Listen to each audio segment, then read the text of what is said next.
sab'u minal masani, melaporkan 7 kewajiban, 7 poin pokok. Allah. Bismillahirrahmanirrahim. Alhamdulillahirabbil alamin. Makanya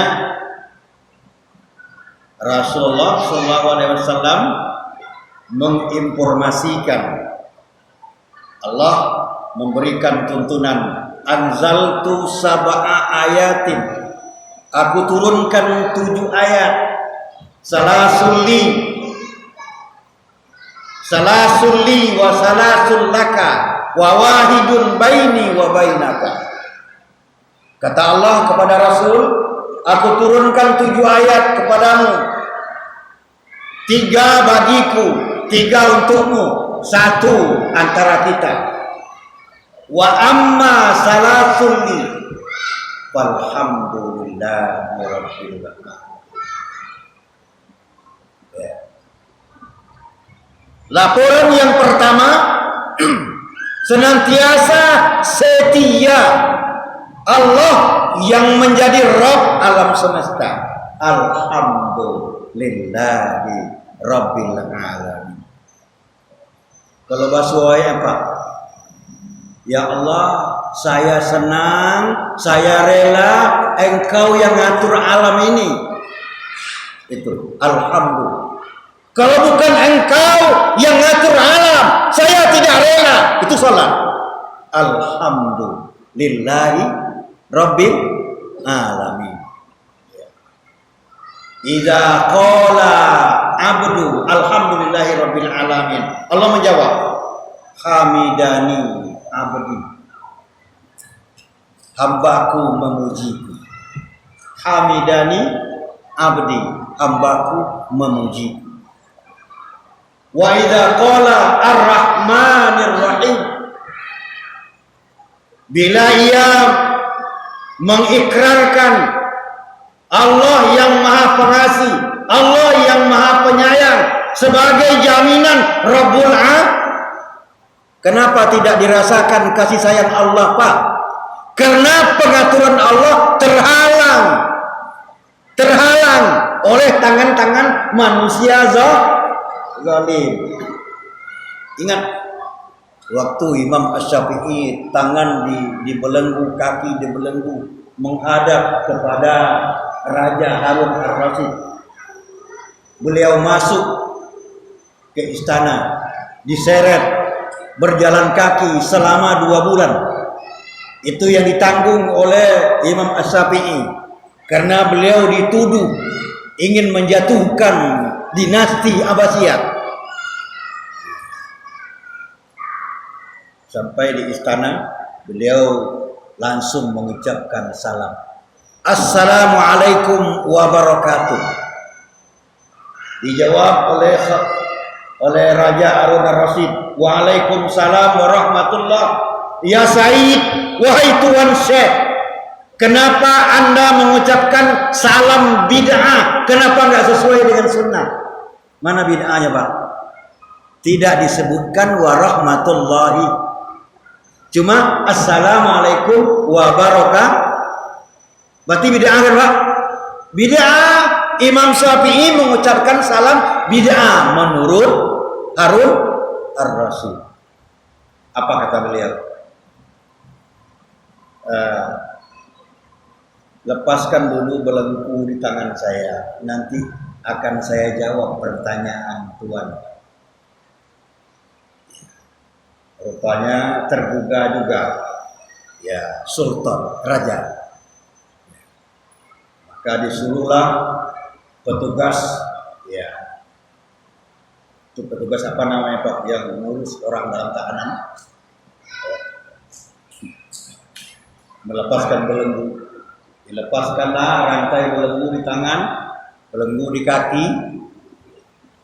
Kemudian Imam Syafi'i mengatakan, berikan saya bangku tempat duduk, karena Tuan duduk di singgasana kerajaan. Berikan saya bangku, biar saya akan menjawab pertanyaan Tuan. Makanya ada yang bilang Imam Syafi'i itu Abu Nawas. Abu Nawas banyak akal, tapi ketegasannya seperti itu. Setelah Imam Syafi'i duduk diberikan bangku, malah beliau minta segelas air, biar lidah saya tidak salah menjawab pertanyaan Tuhan. Akhirnya beliau dihidangkan segelas air. Setelah itu beliau menjawab dengan membaca ayat dalam surat An-Nur yang berbunyi wa'adallahu alladhina amanu minkum wa amilus solihati la yastakhlifannahum fil ardi, sampai ujung ayat. Justru kenapa saya tidak mengucapkan wa rahmatullah? Karena rahmat Allah tertahan di tangan Tuhan, karena Tuhan zalim. Ya. Allah telah berikan kekuasaan kepada Tuhan, tapi Tuhan zalim. Maka rahmat Allah terhalang, manusia teraniaya, termasuk saya. 59 dipenggal lehernya. 60 orang jumlahnya Pak. Cuma giliran yang ke-60 Imam Syafi'i tak jadi dipenggal. Kenapa? Karena sempat dengan tegas dia memberikan nasihat. Akhirnya Raja Harun ar-Rasyid bertaubat. Bayangkan hebat. Itu ulama warasatul anbiya. Warasatul anbiya dengan kekuasaan Pak, tegar, bukan manggo-manggo. Ya. Sehingga mampu memberikan tausiah, nasihat. Akhirnya Harun ar-Rasyid rahimahullah bertaubat kepada Allah. Sehingga dia berpesan, kalau jenazah saya nanti diusung di sekitar kota Baghdad dengan tangan dikeluarkan di keranda, tangan kosong. Ini raja kalian sudah wafat, tidak bawa apa-apa, hanya membawa kafan 3 lapis. Akhirnya waktu Harun ar-Rasyid meninggal, dilaksanakan wasiatnya, diusung kerandanya di sekeliling kota Baghdad. Ini hasil daripada tausiah Imam Syafi'i rahimahullahu ta'ala. Ya. Jadi Bapak Ibu yang dimuliakan Allah, alhamdulillahi rabbil, ini salat yang menghilangkan gelisah. Senang Allah yang ngatur alam. Kalau bukan Allah yang ngatur, tidak senang. Baru sholatnya tentram, baru sholatnya nikmat. Bagaimana mau nikmat sholat? Kezoliman di depan mata, kezoliman di sekelilingnya, tidak ada mau menasihatinya, apalagi menegurnya. Ngomong aja tidak mau Pak. Bagaimana mau nikmat sholatnya? Ini alhamdulillahi rabbil alamin. Alhamdulillahi rabbil alamin. Laporan yang kedua, Ar-Rahmanir Rahim. Di saat orang sholat mengucapkan Ar-Rahmanir Rahim, Allah menjawab, sana alayya abdi, hambaku menyanjungku. Karena memang tidak ada yang pengasih, tidak ada yang penyayang kecuali aku. Ada manusia pengasih, penyayang? Tidak. Karena sifat pengasih penyayang adalah sifat Allah. Maka wajib kita salurkan Rahman dan Rahim Allah. Makanya kalau orang sholat nanti Pak, penyantun dia, baik sama orang kenal atau tak kenal. Iya. Ini kadang-kadang tanpa disadari Pak, ada orang susah datang, tutup pintu, menggadu itu. Ya, mestinya hatinya tergugah melihat orang susah. Itu kan pura-pura, bukan urusan saya menyelidiki. Saya hanya menilai yang nampak. Kalau nampak susah. Jangan berburuk sangka pula. Itu jelas. Ijtanibu kasiram minaz-zanni, tidak boleh berprasangka. Ini sifat orang yang musalli. Ya. Makanya kalau dibaca ayat berikutnya itu yusaddiqun, yunfikun, ya, ar-rahmanir rahim. Kemudian yang ketiga, maliki yaumiddin. Apa kata Allah? Majadani abdi, hambaku telah menyanjungku. Allah raja yang berkuasa nanti di akhirat. Semua orang akan bertanggung jawab. Maliki yaumiddin, pada hari pembalasan. Silakan di dunia ini bersemena-mena, silakan, di hadapan Allah akan bertanggung jawab kepada Sang Maharaja. Maliki yaumiddin. Baru yang satu hubungan kita dengan Allah. Iyyaka na'budu, minkal ibadah. Minkal ibadah. Di waktu kita mengucapkan iyyaka na'budu, ini tauhid, Pak. Ini yang tauhid. Tunduk itu hanya kepada Allah, tidak boleh kepada yang lain. Makanya para ulama usul fikih wal ma'ani, kalimat iyyaka na'budu itu adalah susunan kalimat fi'il, fa'il, maf'ul dengan susunan maf'ulnya didahulukan. Iyyaka. Berbeda apa? Na'budu iyyaka dengan iyyaka na'budu. Ya. Jadi maknanya iyyaka na'budu, hanya kepada Engkau, itu tauhid.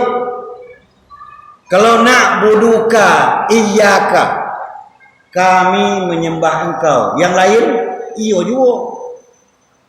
Ya. Saya makan nasi jagung, iyo juga. Cuma hanya jagung yang saya makan, yang lain. Nah, itu kalimat tauhid. Makanya untuk yang muda-muda remaja, engkaulah bulan, engkaulah bintang, jangan. Itu merusak. Ya. Jadi artinya iyyaka na'budu, pernyataan tauhid. Pernyataan tauhid. Hanya Engkau tempat kami ibadah. Ya. Apa kata Allah? Minkal ibadah, tanggung jawabmu. Di saat kita ikrarkan iyyaka na'budu wa iyyaka nasta'in, apa kata Allah?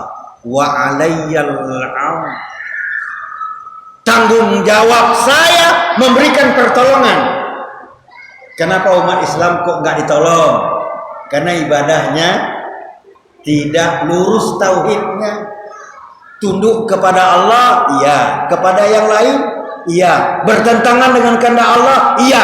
Tunduk juga, iya. Itu bukan tauhid.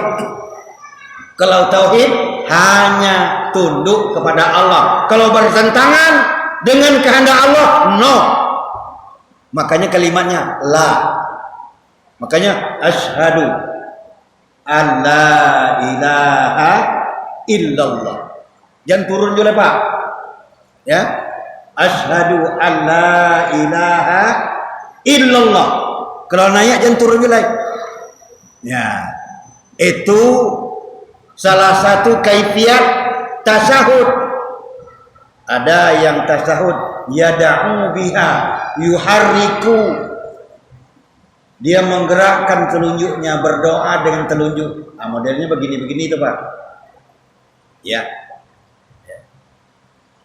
Allahumma inni, Allah bergerak.